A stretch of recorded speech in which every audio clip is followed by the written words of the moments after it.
طرح کے ہیں، کچھ انسان نما ہیں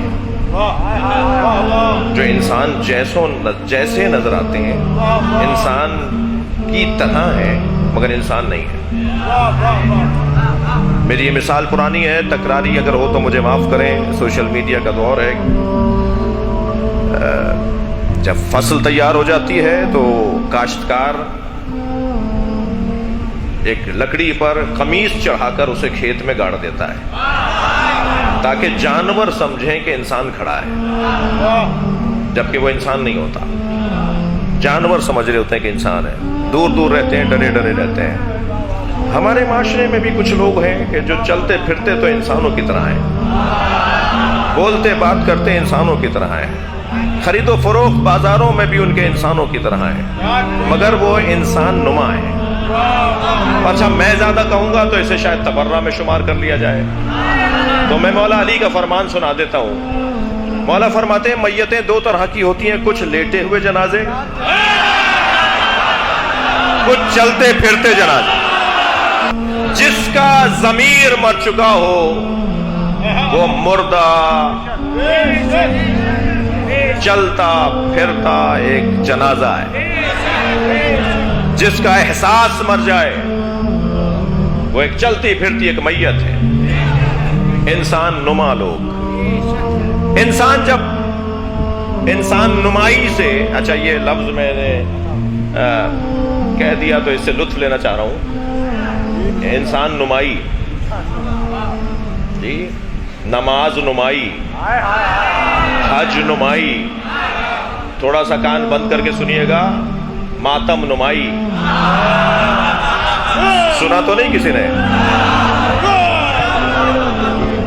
جی، یہ جو نمائش ہے نا، نمائی، دکھاوے والا کام، یہ بڑا گھاٹے کا سودا ہے۔ ادھر حسین لینا چاہتے ہیں، ہم کسی اور کو دے کے آ جاتے ہیں، ادھر سیدہ لینا چاہتی ہیں، ہم رستے میں کسی کو دے کے آ جاتے ہیں۔ نمائی، اچھا، ہر ایک کا ضمیر، ہر ایک کا من، ہر ایک کی نیت خود، یہ عمومی فیصلہ نہیں ہوگا، اس پہ یہ قومی پالیسی نہیں ہے، یہ فرد کا علیحدہ علیحدہ مسئلہ ہے۔ ممکن ہے کہ ہم جب مجمع میں بیٹھے ہوں تو میرے برابر والا اللہ کا ولی ہو اور میں بس ایسا ہی ہوں۔ ممکن ہے میرے پیچھے بیٹھنے والا کوئی اللہ کا ولی ہو۔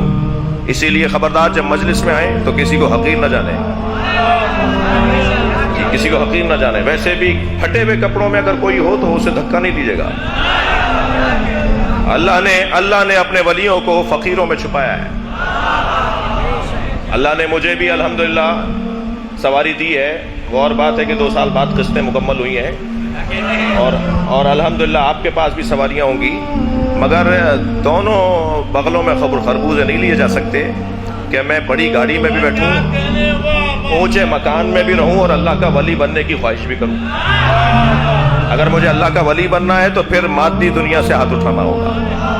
دنیاوی نعمتیں روحانی نعمتوں کے ساتھ نہیں چلتی، ایک مادی نعمت آتی ہے تو 4 روحانی نعمتیں رخصت ہو جاتی ہیں، تو ہر ایک کے نیت کا مسئلہ علیحدہ ہے۔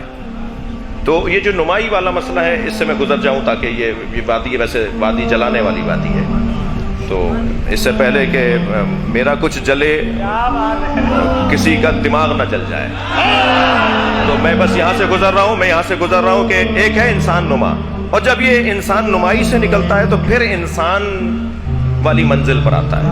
جب انسان ہونے کے دائرے میں آئے گا تو کیسے طے کریں، میں اس بچے سے، جوان سے پوچھ رہا ہوں، کیسے طے کریں، ہم کیسے طے کریں کہ ہم انسان بھی ہیں یا نہیں؟ تو کیسے طے کریں کہ ہم انسان ہیں؟ کم سے کم فارمولہ انسان ہونے کا یہ ہے کہ کیا میرا ضمیر زندہ ہے؟ کیا میرا نفس ملامت کرتا ہے؟ غلط کاموں پر میرے اندر سے آواز آتی ہے کہ غلط کیا؟ اگر غلط کاموں پر اندر سے آواز آتی ہے کہ غلط کیا تو سمجھو میں انسان ہوں۔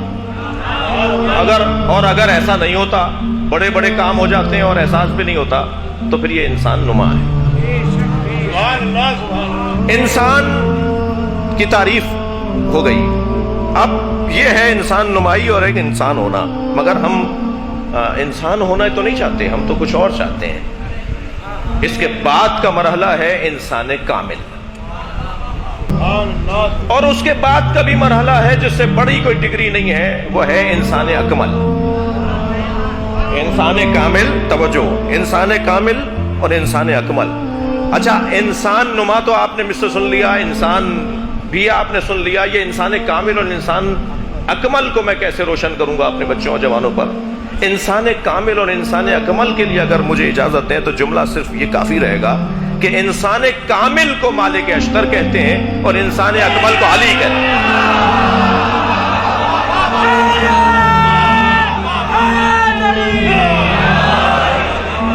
انسان کامل سلمان فارسی ہیں اور انسان اکمل محمد مصطفیٰ ہیں۔ انسان کامل حبیب ابن مظاہر ہیں اور انسان اکمل حسین ابن علی ہے، جن سے بڑا کوئی درجہ ہی نہیں ہے۔ اب ہماری منزل کیا ہے؟ اکملیت کو مد نظر رکھتے ہوئے اس کے دروازے پر حاضری، اس کے دروازے پہ برابر رہنا، یہ ہماری مقصدیت ہے۔